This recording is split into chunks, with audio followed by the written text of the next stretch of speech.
Teddy Mola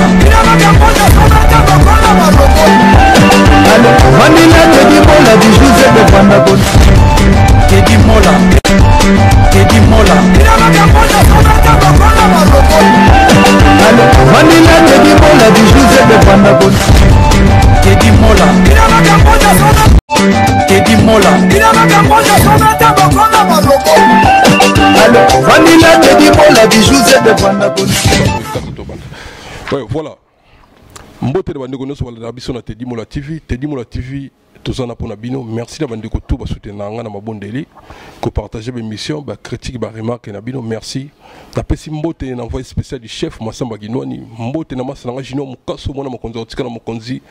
Mbote na vie na ngai atiko mulele mabelema mais papier piana le roi de Bateke. La pesi mbote goda kwanza full mikili c'est la bière de Saint-Esprit. Merci. Et c'est un grand plaisir aux en grand frère Nangaï. Dès que vous à Limba na Limba. Ouais, donc moi diagonale, kuna télé, koto kama, donc c'est mon vieux. En tout cas, c'est un plaisir. Le sous nazanaye. La fois passée, vous limbi ça. Bisous dans chaque émission, mais les aïna moi normalement obligé au longolango. Na pesi bino ambote sika uzali, nzamba bate la bino. Tona Claude Moussaï, to soigner le lot. Na costume état que producteur événementiel. Claude Moussaï, l'homme des grands événements, Minga Olobeate, a représenté Liboso Nabino à Ebaninaï. Bonne Claude Moussaï. Merci beaucoup.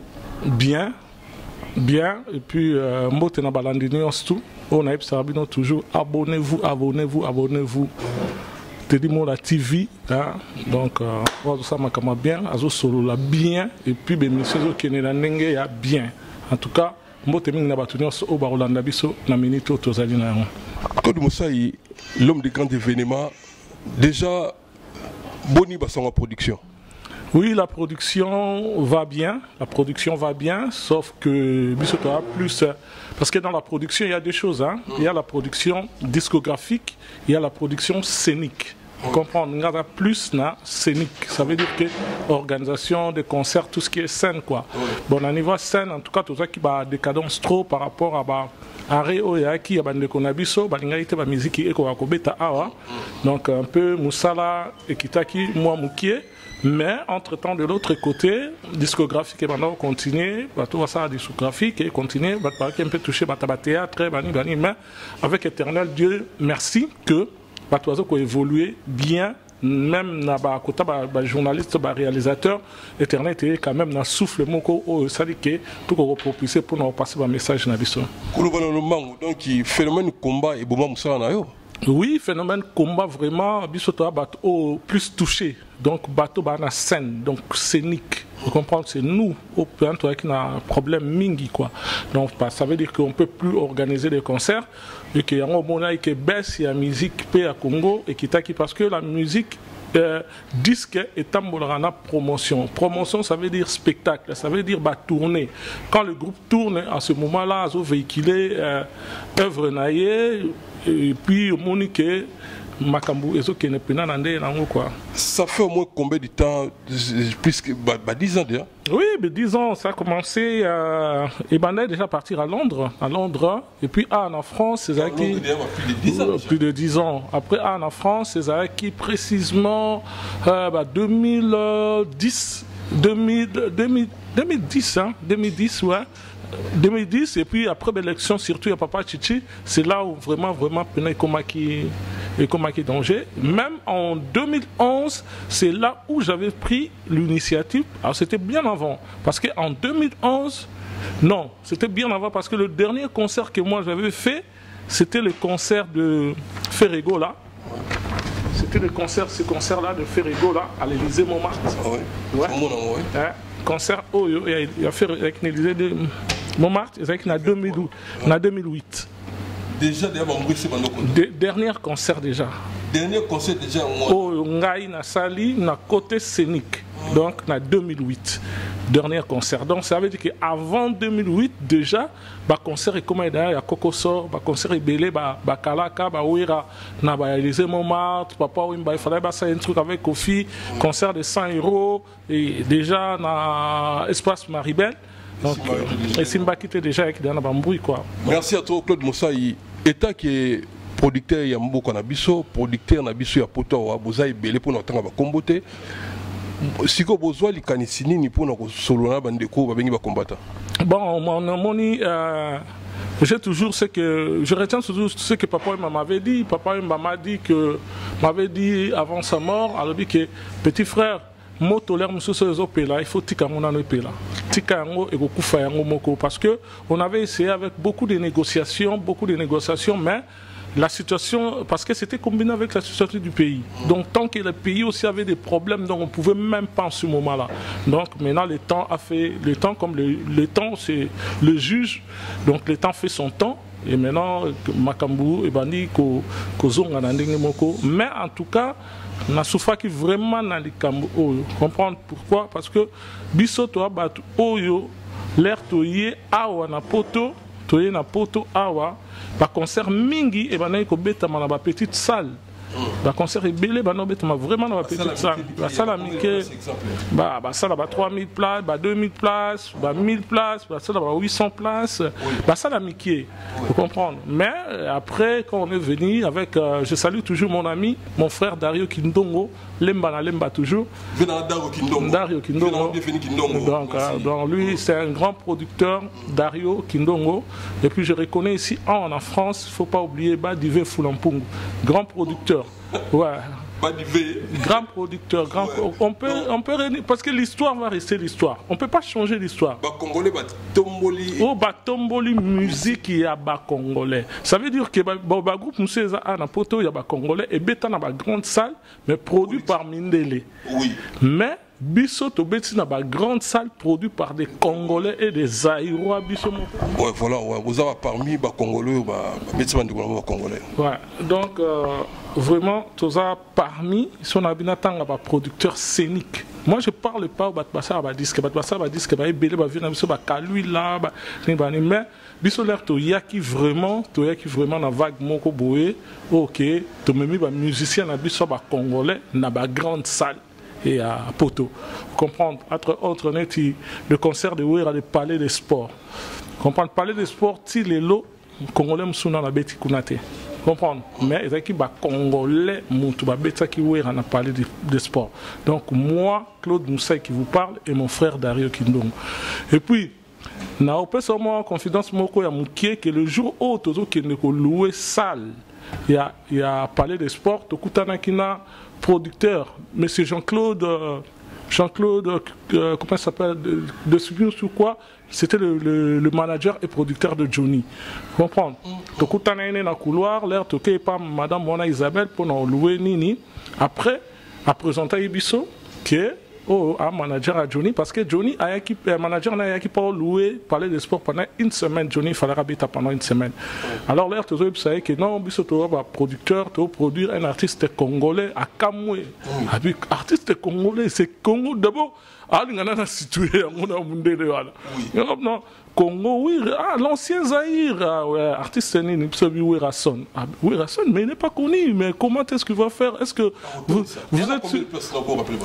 Palais des sports n'a pas déterminé place. Parce que Palais des sports, foot a déjà location foot par rapport à vente à billets.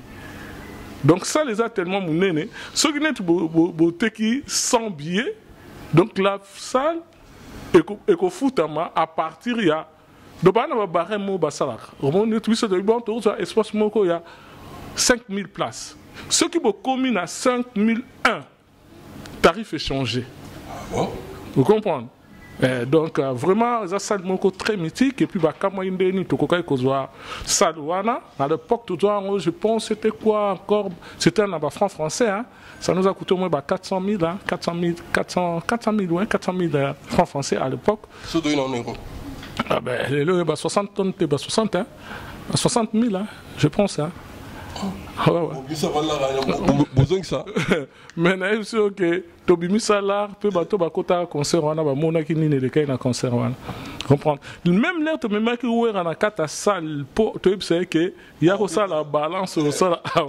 Albert il konga l'état abi ngeke ngezo la foi ngezo ku foi munu awa olingo bomanga awa obendeni ouais parce que le roi a mon pression entre les deux wingés donc c'était vraiment danger comprendre donc olingo ya bomisanga awa obendeni lobi on a commencé mais nasuka défoité donc défoité parler d'espoir en tout cas et c'est ça qui a fait de moi aussi. Merci événement, merci va de la forêt en tout cas merci azam ta stratégie nationale na vinanga au sango oui azam ta stratégie na yebi ka porter un plus na quatre événements na événement ni au sala va marka yo la production na yo tout biloko ça na poto et à la Belgique et à la France et à la partout bon ngelo remarquanga surtout na poto eza mingi anniversaire on a cela Jubem Piana na Bruxelles na bateau.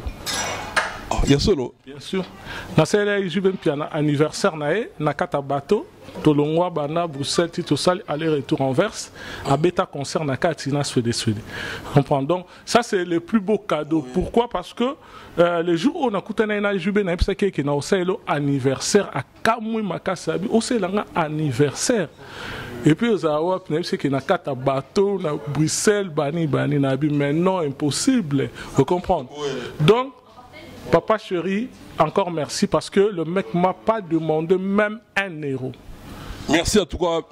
Mukulu binadama souverain nazoki message na yo tout ça que mission mona mine en haut sango atine un message que boulé les bien bimusala bien en tout cas sauvé merci tous de la balle des matchs et puis toko zalawana pour nous la promotion na bi que nous rejoindre interview son zamba battre biso Roger Mel moda trop autant qui comme soit des yo beta bokechu. Boketu, oui, Boketu le médecin, et puis le mec me doit encore de l'argent jusqu'à présent. Toi la caméra. Boketu c'est un frère, hein, c'est un frère, Nabeta Boketu. Je me rappelle même plus, entre 94, 95, 96, Nabeta est à Bruxelles. Mais concert est bêta maté. En fait, Boketu, il fallait être dans un concert. On s'est arrangé, tout, on a loué salle. On a loué salle à Bruxelles, Claridge. Et à côté Madou, Claridge. Donc, quand Boketu a été dans un concert, Andimi Makam tout c'est bon. Oh non, il faut payer ça d'abord à compte il y a concert. On a eu bon problème. À l'époque, je lui ai remis 100 000 francs belges. Dieu m'attend parler, il est témoin de ça. Je lui ai donné 100 000 francs belges pour assailler dans un concert. Si le concert n'a pas été samedi. À ce coup de fil, Moko, Babengé na présidence. Les rois à l'époque, à président Mobutu. Vous comprenez? Pas président Mobutu, oui. Président Mobutu. Mobutu, ouais. Ah, donc, il y a avant. Parce que. Kabila continue 97, 94. Pour Malamoko, aïe, n'a payé 100 000 francs belges. Ça veut dire que soit je m'attends à l'élo na oya. Mais na comprendre. Tosuka indi donc on a payé 100 000 francs belges. Ah oui, bon, d'accord, il n'y a pas de problème. À du coup de fil, il y a Mobutu. Mobutu a bien dit que tu fais on a qui ne peut pas fête il y a le 20 mai. Oui. Vous comprenez? Le 20 mai, fête, je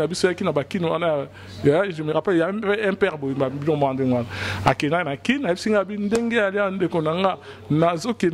mardi. Donc,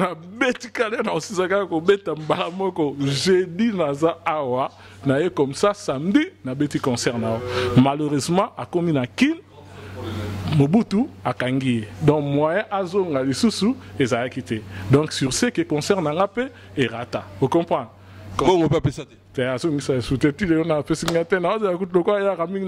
y a Laurent Sokoko, soit qu'on ait vu ça, il faut que Azem se rate moins 100 000 $ comme ça.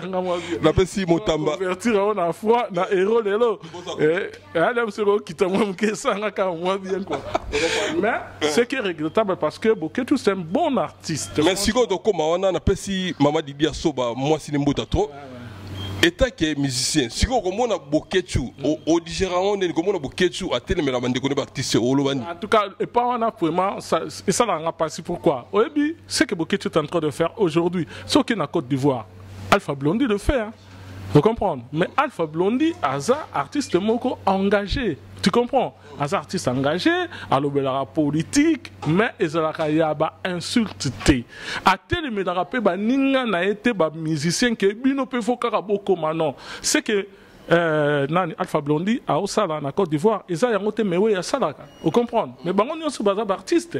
Donc chacun est libre d'exercer oye azo kendirango.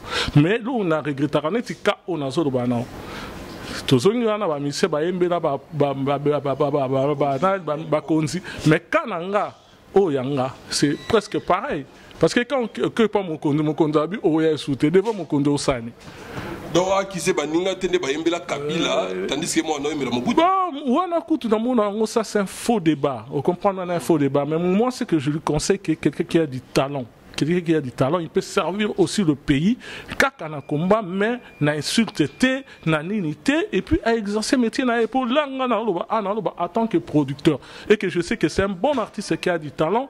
Franchement, na mon année ticket à dérouter parce que jusqu'à maintenant, tout ce qu'il a sorti comme chanson, ok, en tant que combattant ou quoi, mais œuvre ne marche à rater. Les gens n'achètent même pas, même les gens qui prétendent être derrière lui, mais chaque personne achète des albums, il le distribue gratuitement.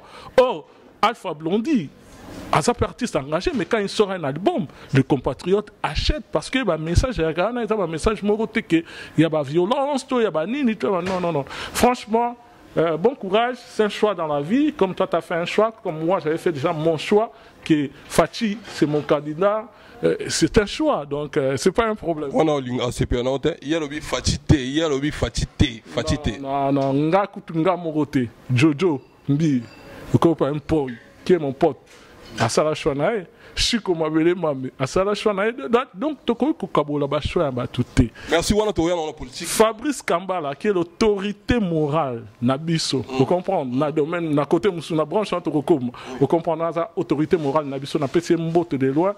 D'ici là, à Zoyan en France, tu as toujours dans le cas il y a Fachi, tu as et puis ça va bien se passer. Merci, on a tout ça en tout cas, événement, on a tout ça que l'on a checké, mais moi contre temps, on a CP là qui.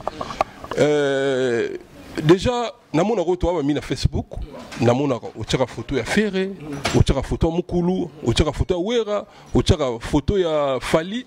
Déjà combien na yo ceux qui yo kana tena ndiko nga Jojo o linga tenga na solisaye na si o comprendre sika ba ranking ezo uta donc pour l'instant tozana kaya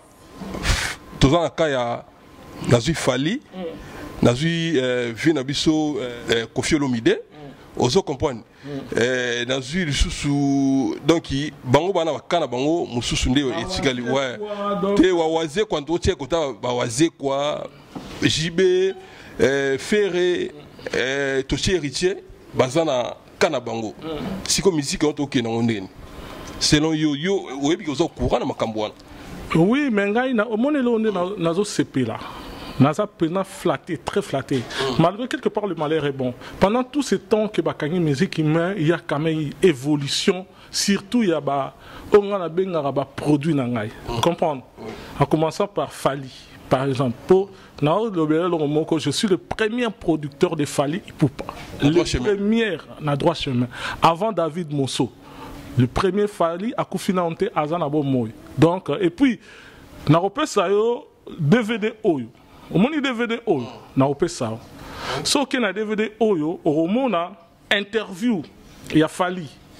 Vous comprenez? Interview a Fali Ipupa. DVD Oyo, et bima, na 2006.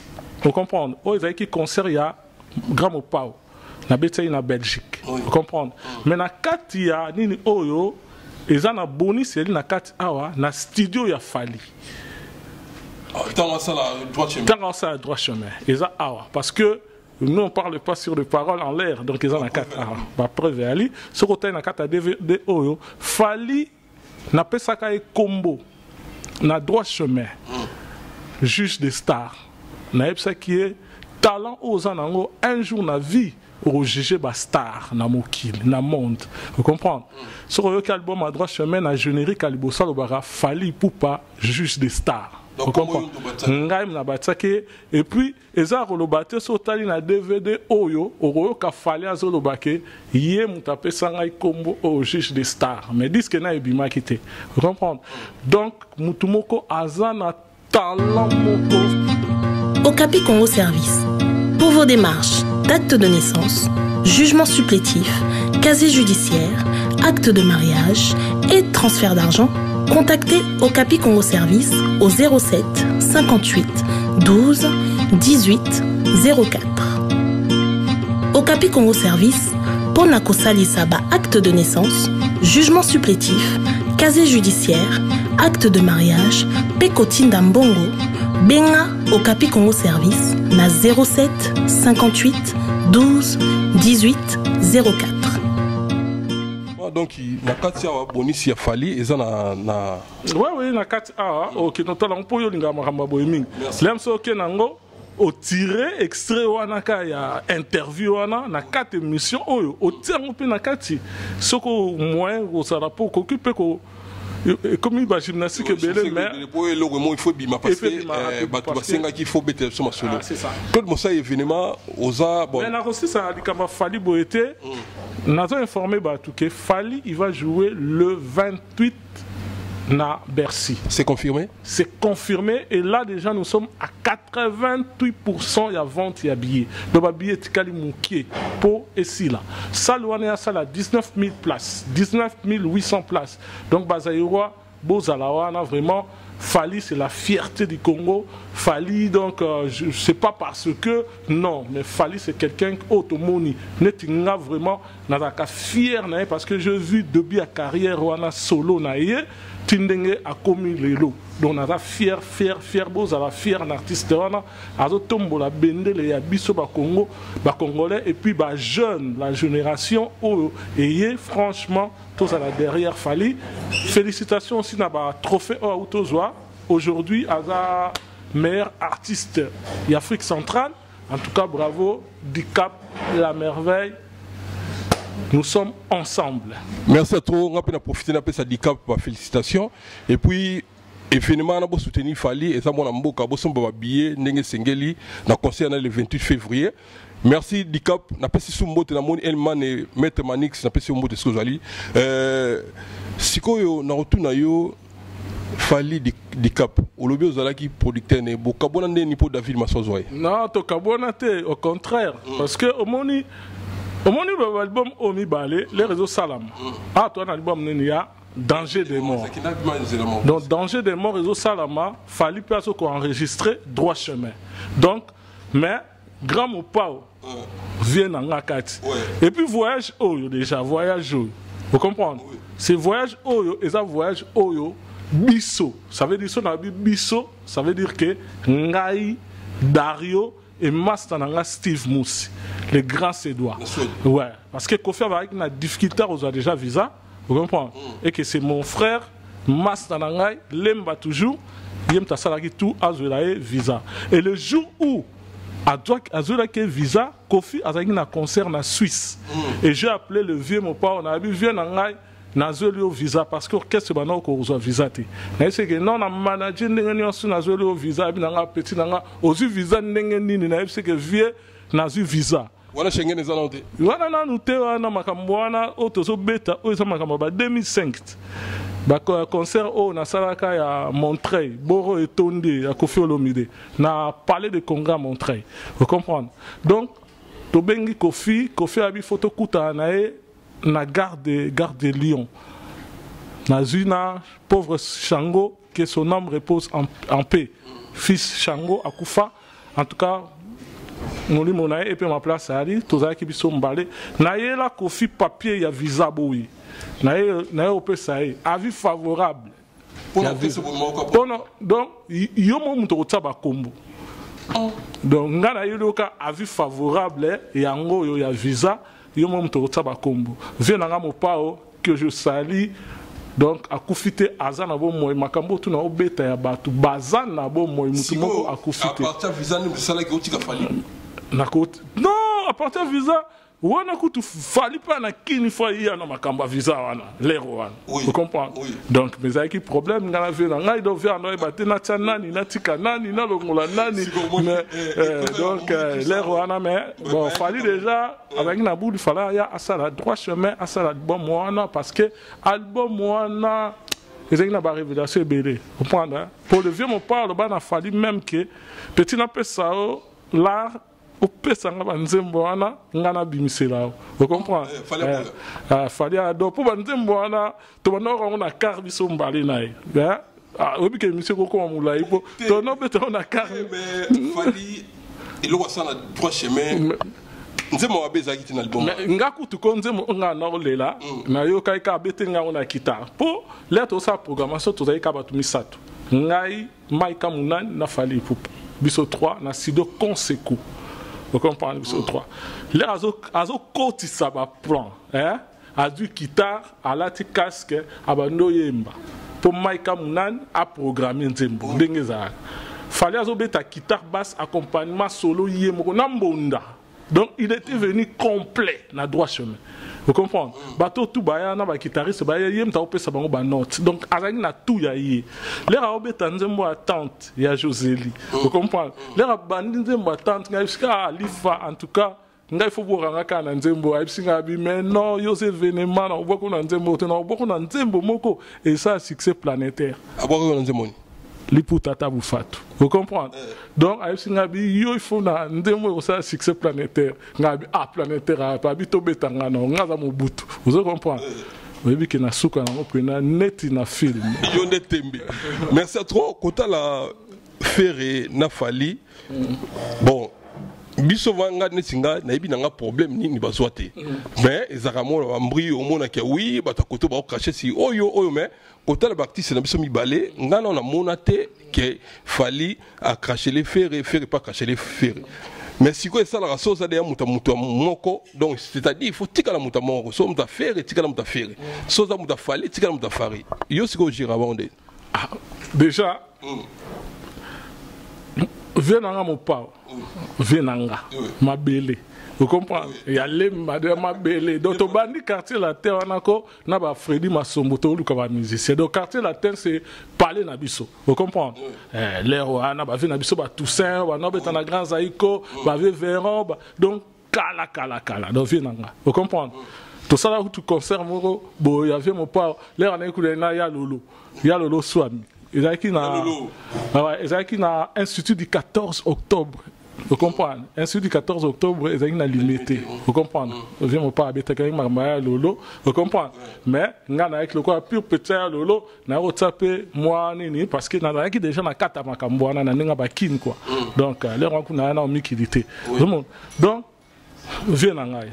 Nsone, mpangi. Vous comprenez? Donc, ndaku offert à Koli, ndaku ya. Faire donc mutuna ngai vous comprenez côté oyo donc bon ce que bana la bon tous on a un problème de ngape na un problème de nat batata to coopéra malam tous on a un problème de donc Fally faire pas de problème faire grand artiste à danger vous comprenez à Simba concert à parler de sport donc il y a ko sakanate ya kofi kutu wana na bana l'air azana pas ouera pour te beta parler de sport il y a ça pas ouera vous comprenez donc grand artiste vous comprenez Ferré en bon terme Fally kutu kolobate si qu'on a episode romo et salama ngai na obetsa Fally Ferré gola dimanche na Élysée Montmartre concert concert Élysée Montmartre vous comprenez et qui dimanche le 23 na Élysée Montmartre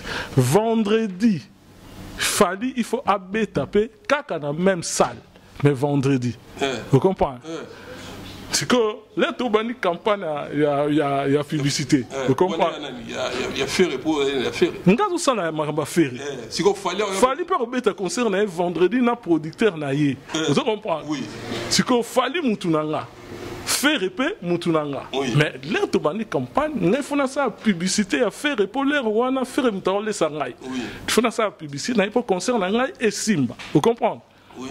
Mais Fally atika ikoloba nanga te non avion nanga ndeni ngana obeta vendredi yo che concert à faire nini le côté faire kutu do OK ndenge nini yo zana muta Fally oya kutu do eloko mo côté vous comprenez Fally ibsanga lo mo babi vie mo tindenge ngana bwa kakao soko kana bwa kakao lelo atana zate parce que et propulsé yo na musala oyo lingaka lobi okoma mutu nango et aux bonheur pour nangai reconnaissant très reconnaissant album nyonso bimaka na kendara studio te les révélations c'est pas pour prétentieux mais pour na la saka bolingoni o mutu bozara nai nazara na studio te na kendara te mais place azalaka ayebi que ngana qui existe. Vous comprenez? Merci. Donc, au moment où l'album Oyo, Utobima, Oyo, ce qui 2-3 fois, donc, donc parce que Ayebi, vous comprenez? Merci à trop, merci. Et bon, ouais, Ferré, donc, merci, madame, on a une relation belle na bango. Ferré, Siko, album, ça bon moko, Mikolo, yo. Album a bien, très bien. Black box, donc, wana kutu, donc, je sais pas, hein? Très, en tout cas, Batpena basé la yango, vous comprenez? Ferrigo là, en très bon terme. Siko, yé, à ça, disque moko, à Boakinga. Na générique, hein, et bande de cas générique. Qui bombanda yo, comme na bande de la générique. Siko, les Boakinga, bande de la générique, quoi, là, ah! Mais dès que frère qu'on voit les génériques après singa ba grade bele boy na comédie texto ay singa dit mon vieux tu es un producteur au tika la producteur il faut tout ça qu'on a place au yo aux alaka parce que yo au sala na biso au yebi biso donc il faut tout garder place na yo au wana on comprend. Donc dans un qui vraiment flatté donc en tout cas chez des poules, en tout cas, merci beaucoup. Beaucoup malgré mais bunda commission disque na bango tout ça en tout cas chez des poules en tout cas bonne chance mon frère. Événement Yona Marie-Paul. Est-ce au produit au robot sur le solo ce qui sont les soleils moi vite fait au produit Marie-Paul. Marie-Paul ngam na memai na poto. Ah, tu connais pas boité quoi. Ngam na memai na poto elle Paris et yé na poto awa grâce na ngai. Vous comprenez? Donc c'est-à-dire après Wengele ba c'est Paris ba zongi qui ça. Ngale na ah moni makamwa musique surtout ba Wenge. Nako so na bete do masona ngoya très bizarre. Yo tout là toi yo vois un chapitre. Yo kana ça. Au moni Wenge ngana bandi na poto awa. Na bané na produire na werate. Nga bané ko produire d'abord JB. Vous comprenez? JB, on a ça anniversaire na kata bato. Vous comprenez? Les relos qu'on est les qui na Kinshasa na télévision et bouger Kinshasa anniversaire à JB Piana na kata bato. Wana wenge panzani. Vous comprenez? Ngabe na ça na voyage après na ken na kin. Là na komi na kin na kute na mpangi pas qui na difficulté. Vous comprenez? Ah mais mpangi ndenge nini bobani bani ngai d'accord comme mpangi pa boy na master na ngai Dario na kin na master na ngai musu Claude Maluma na Canada vous comprenez mais c'est bon problème mais na ngote a Claude Abio non ana linga na mema wera na nini ngai bon problème mais ça so memi biso to ça na biso kaka concert vous comprenez comme manate mais là mema ipe wera ngo a commis na Londres bazui difficulté na Londres moi ba kota awa to chute na biso Oyo, le bandeau là, ça affiche. Affiche Oyo. Oyo, et ça affiche ya Ouera à Beta le 24 décembre 2004. Atterrissage forcé, mon Ouera sonne à Memi Roi David. Concert Oyo, il fallait qu'il y ait la médiation. Concert Oyo, concert. En fait, concert Oyo, concert, il y a Nga Nazaki producteur T. Nazaki producteur délégué. Vous comprenez? Producteur il y a qui Dario Mastananga. Dario a produit concert vous comprenez? Parce que ngana utaka na utena université moi ma contractant à vie na utena université là na sisi na université na bimi Mastananga qui déjà na projet Oizaki na kati. Vous comprenez? Allez, bah moi université ya entre guillemets. Vous comprenez? Donc projet Oyaki Nakati, très bon. Ah, en tout cas, dans le projet, il faut qu'on puisse travailler sur ces projets. Vous comprenez? Naye na apport na projet Oyo. Mais projet Oyo, il fallait qu'il to sangisa ba artiste. To benga Papa Wemba, to benga Kofi, to benga Bozi, vous comprenez? Ba ya ba on yosu ba betana Ouera. Vous comprenez? Mais ce qu'il fallait faire la médiation. Les rona Papa Wemba Kofi ba yo kanarate. Vous comprenez? Papa et Kofi Baokana. Oui, même na Kofi Baokana raté. Mais comme il y a un concert, on a besoin de ça concert moi réconciliation. On est sur babé dans podium moko. Comprends? Il fallait que ça la médiation. Donc na ke pas Kofi na solo linae na zonge pa oui na solo na ke pas papa wemba ti to sangi ça qui bango enfin babeta concert ensemble. Mais c'était les concerts de Werason. Bayaka aussi intervention. Bah aussi intervention et puis après concert OP Debi a conflit sur les zones qui a Werana na Kofi à partir à concert mais on a trop bêta style nini conflit en samaka na chapitre mosusu tokoexplike bino ndenge nini bakomaki ntina conflit. Merci à toi. Namoni babenga yo Kolo Kinkole. Oui. Pourquoi Kolo Kinkole? Parce que événement. On donne ma kabu belé. Où ça la mboka wana? Bon, nga ça m'a belé. Moi, j'ai na studio 44 na foire. Moi na foire là, bah ça dit foire. Bah bon, ça n'a que ça boîte na kata foire. Mais toi avec une esprit boîte. Boîte avec na foire le studio 44 côté jeu ko bangaté. Donc et puis moi j'ai commencé à faire des discos na ba boîte locale là. Oh le place va changer en bongo. Na château, les châteaux. Ouais, les châteaux. Biso, on a les châteaux. On a organisé disco dans les châteaux. Chaque mercredi, l'après-midi. Vous comprenez? Puis si on a un disco, on a tout, ok. Si on a un combo, on a Jojo. Il faut pas que ça combo à famille. Parce que là-bas, c'était vraiment la classe. Vous comprenez? On s'est retrouvés entre nous. Mais moi, dans mon beau là, mais dans 500, belé. Donc, j'ai organisé des discos dans les châteaux, dans Touch and Go, dans les taxis, dans Jambo, dans les Memangosko, dans les Mba. Vous comprenez? On ça va disco dans la montagne, mic, bani. Et puis tout là, va percusseur, même il y a dans Smurf na Katakin avec Henri Blaise Makengele. Donc leur Smurf est venu biso côté ici. Smurf. Merci à toi Marie-Paul. Marie-Paul. Ndenge salé que Claude Maluma tout ça na wera, ozo que ça biso wana. Claude Maluma il faut ma wera. Ouais, Claude Maluma mimi wera oya bani ni Marie-Paul pas fana na kin kuna skoke.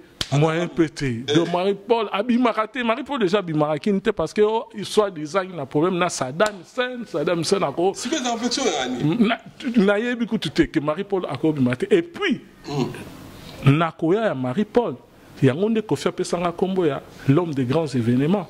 Ah bon? Oui, parce que Marie-Paul a na ko reçoit visa te pour aya poto. Mais ngam na saraki de makamoro ko da ka ngai ngam na saraka tout na sangisa batu boye poto mo po ça mo pourri poto aye touroté poto aye kinde 2000 première poto au aya Marie-Paul c'était na 2000 bazonga na nini te po mo ya sala el pariat apo ba ki ça sala ki el pari bazongi Kinshasa. C'est que à Kangami na Kinshasa, Marie-Paul Abimaratin na Kinshasa. Marie-Paul a eu poto on a 2000. Na 2002 Marie-Paul a eu un musicien à El Paris, Santiago chef. On a salué. Vous comprenez? Orchestre wana siko orchestre wana le baye wana comprendre ba pauvre na Nodi Mataba donc bango l'air baya wana do baye siko na supervision na ngai. Vous comprenez? Oui, c'est moi. Na beteke concert il fallait qu'on aille na phare de mobimba dossier mobimba Marie-Paul na ba kombo neni to wana otinda po bato ba visa po bato musu ba makamso na mokida ka mbongo te. Vous comprenez? Ba Frida baya bataki mbongo batantu Costa bataki mbongo mais on a poto ya mbongo te aya ba document po ba pesa yo visa mbongo et servira pour na billet. Vous comprenez? Mais il y a des documents pour que on doit visa et permettre yo visa timbre dans 48 ou 58. Non, yo pense check manza quand tu mais non parce que ngai il fallait fournir nuance tout. Ngam na loi sale. Vous comprenez? À l'époque na loi sale on a combien amasanara de moulamba. Témoin na loi 52 000 francs français à l'époque. Parce que tout côté dans l'éroté. 52 000 francs français na loi sale a laissé. Vous comprenez? Et puis deuxième concert, nous avons dans la salle espace théâtre Maribel. Oui. Vous comprenez? Et après on a un orchestre et ça c'est quoi. Mais nous avons un projet avec Marie-Paul comme Naya Kinae Karanga Mutifona Zongane Nakin. Merci à toi. Oisé quoi, tout de suite ça n'a oisé quoi. Bon, oisé quoi, tu travailles nae, oisé quoi, tu sais un projet moko na salle moko. Baptiste tout. Oisé quoi, tu sais un projet moko na salle moko na salle studio 46. Oui. Studio 46 Sankara, na blaise éléments, bah non travailleur bah qui va ko animer wana. Ah oui, tu écoutes un frère nanga oisé quoi. Ndenge kama kambaka ba événement tout s'arranger. Na bi non ngai côté on a problème mais on a noté. Je comprends. Na se rappelle l'année do mo waze ka tout na ka est-ce qu'on a médicament même ça na goa. Donc conseil. Parce que On a le bac qui a un salamai quoi. Donc, ça va plein. C'est comme ça. Il y a des choses difficiles et ratées parce que il y a renforcé Théo, mon alemba, donc depuis le pays, donc on n'a pas forcé les choses. Les choses et on comprendre. Et en tout cas, évidemment, merci. Tout comme la souka, mais Togo, cousin qui s'est mis sur un jeune frère, Inosbi. Maintenant, on a comme un Inosbi. C'est une attaque qui m'a monté dans un année, et ça peut pas si bien pour nous. Bill Clinton. Macintosh. Macintosh. Vous appelez votre souvenir. Oh, Ebele. Donc, lui, c'est mon artiste. Ah bon? C'est mon artiste. Mais Bill Clinton, il a fait un truc à Kenaro Beta, à ce qu'il a aussi la clip, il y a Coupe d'Afrique. Na Gabon. Coupe d'Afrique. Il fallait une chanson ou ça rapport à la Coupe d'Afrique. Ouais, à ça là, album, bêta na patience. Patience d'Amani, maman ya présidente, il y a maman président, il y a Ali Bongo. Occasion il y a une peut-être sur occasion de Lombango. Non, il y a quand même beaucoup na tingeza ka boué quand même beaucoup na. Si na Gabon. Na ebiso que et pas na ngai, non il faut tout ça là loko que ba c'est pas magic system bani. Est-ce que tu n'as pas un artiste à nous donner? Non, si j'ai un artiste. Ah, c'est qui?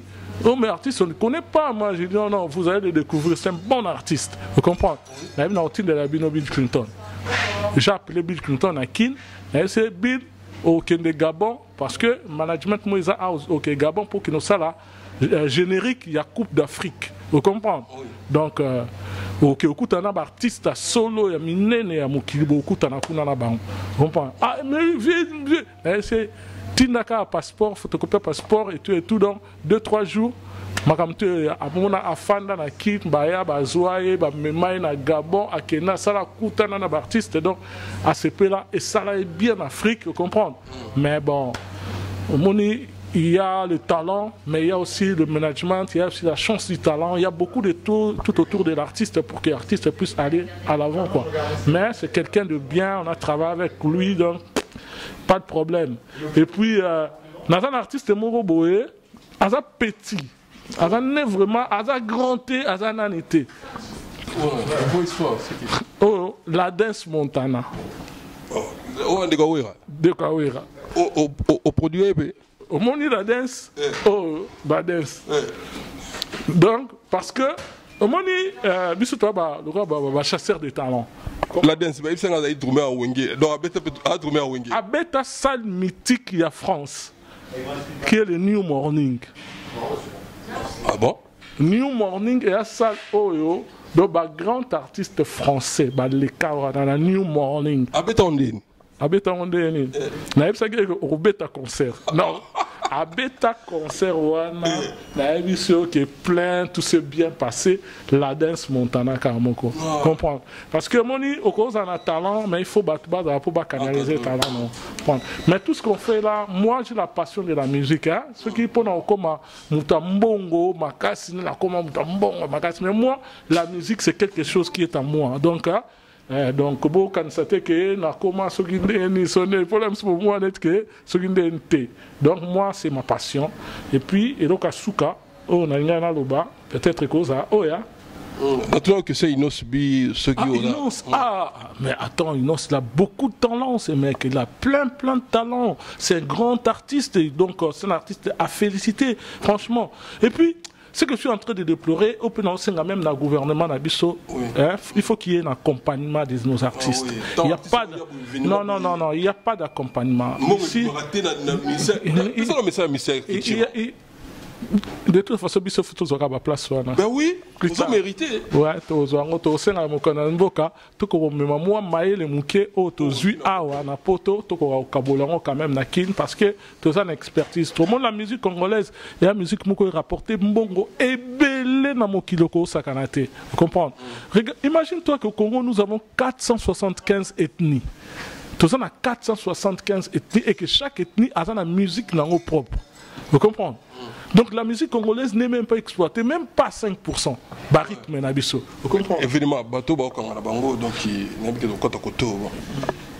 Ils n'ont subi le bien entendu belé, ils n'ont subi vraiment bah félicitations bah petit babimi et belé bah petit bah Robino Mindu bah Fabrigas bah ali héritier Watanabe oui bah Robino Mundibu donc franchement beaucoup des artistes talentueux pourquoi héritier mais c'est quelqu'un qui a beaucoup de talent et en plus de ça mi-mort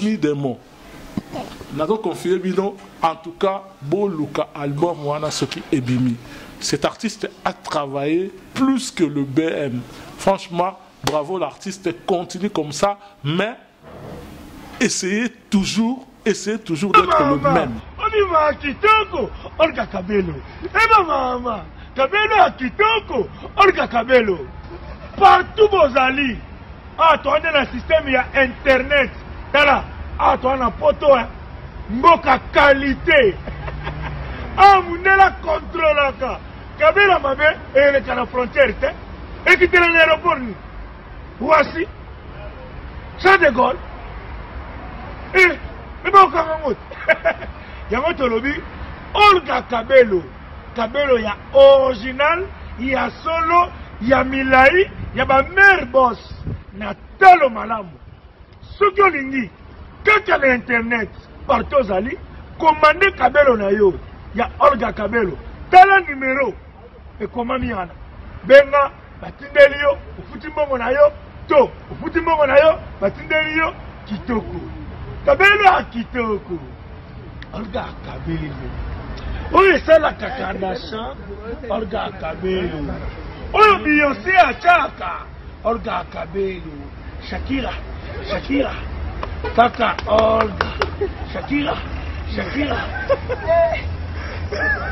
yelo ko nepeso bima na pesi mbote na Florette Luawa mwana mama mbote siko yali na pesi batu to balinganga mbote linga boita kitoko to chiti na solo mbote po tokozonga ba chapitre ze belé vis à faire na biso réalisateur sa société d'accord donc to comme na suka mena nga kana le belo moko oyo eza pe parmi ba œuvre nanga na sepela na trop parce que dernier que na découvrir il y en a eu ça même na ministre ya tourisme donc tous en a ba site ya Kosakanate nous allons faire maintenant la publicité du Congo la promotion du Congo tout autour de nous parce que Ngana Kena na découvrir site mo na kin c'était en 2006 vous comprenez la c'est kermesse ya bana poto na kinkole donc na kin parmi ngale na nome baba tu na ban célébrer excursion kala vous comprenez ba ke bangafura na obeta ba musique kuna mais là na ko découvrir kinkole pour to wana le kinkole to wana ko ta kinkole te mais là na auto découvrir kinkole na mona que kinkole vraiment comprendre na même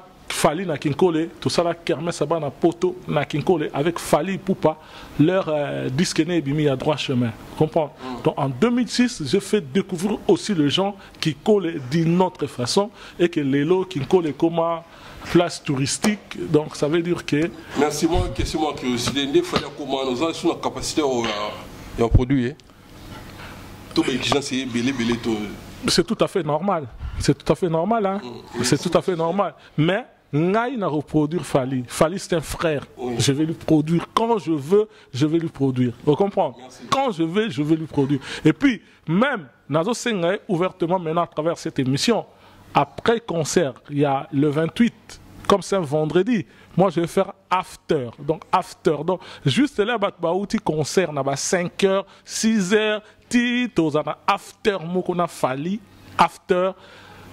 On va manger, on va dîner avec la MIFA, ils en ont 4 salles, donc ils ont samedi. Peut-être que vous avez 7h du matin et 15h. Donc de 6h à 15h et vous comprenez, after. Donc, on a demandé déjà Fali, ce qu'on va permettre, donc on a pu n'alarter, Mikolo, et on s'en a sous moi bien pour nous là. Merci, à un message du cap, on a pu se moto Mobutu.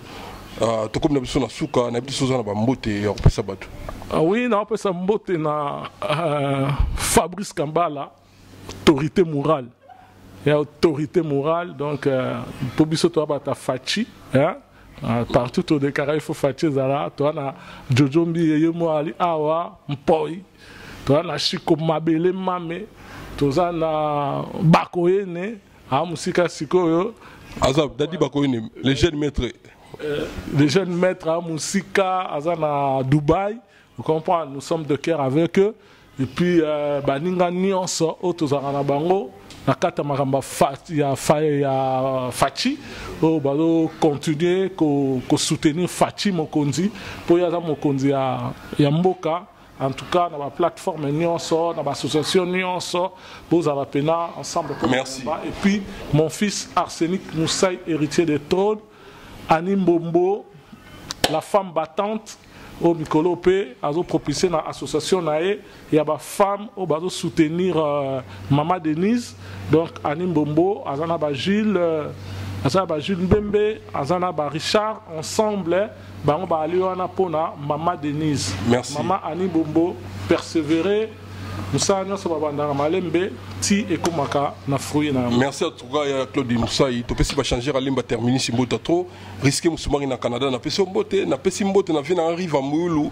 Mon vieux na peso mbote batutu balinganga mbota trop. Acha mon voto na peso mbote kangana machine de guerre. Lobito za na yo la bière de Saint-Esprit. Gouda Kwanza full mikiliste. Masamba qui noani l'envoyé spécial du chef. Na bi que le 11 tozala son zamba battle biso. Yann Fumu Pembe na Mokonzi, Yann Fumu, Masamba Kinwani, on a toujours Wana, donc Bambo Théâtre vraiment, Bobate na Mokonzi, surtout dans le Sambo, pour le Sambo, exact. Merci beaucoup. Gimisho Wanzo, Gimisho Wanzo, Kin Bopeto.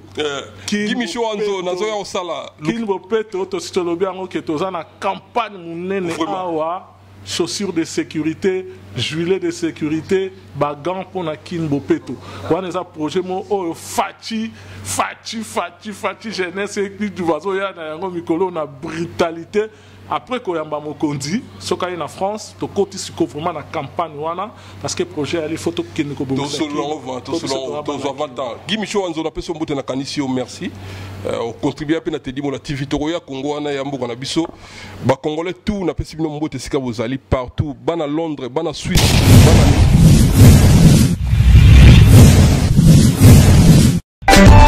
Teddy Mola.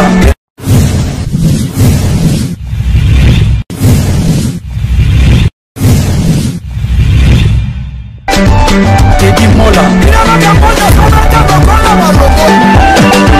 Vanilla Teddy Mola du José de Vandagon. Teddy Mola. Teddy Mola. Vanilla Teddy Mola du José de Vandagon. Teddy Mola. Teddy Mola. Vanilla Teddy Mola du José de Vandagon.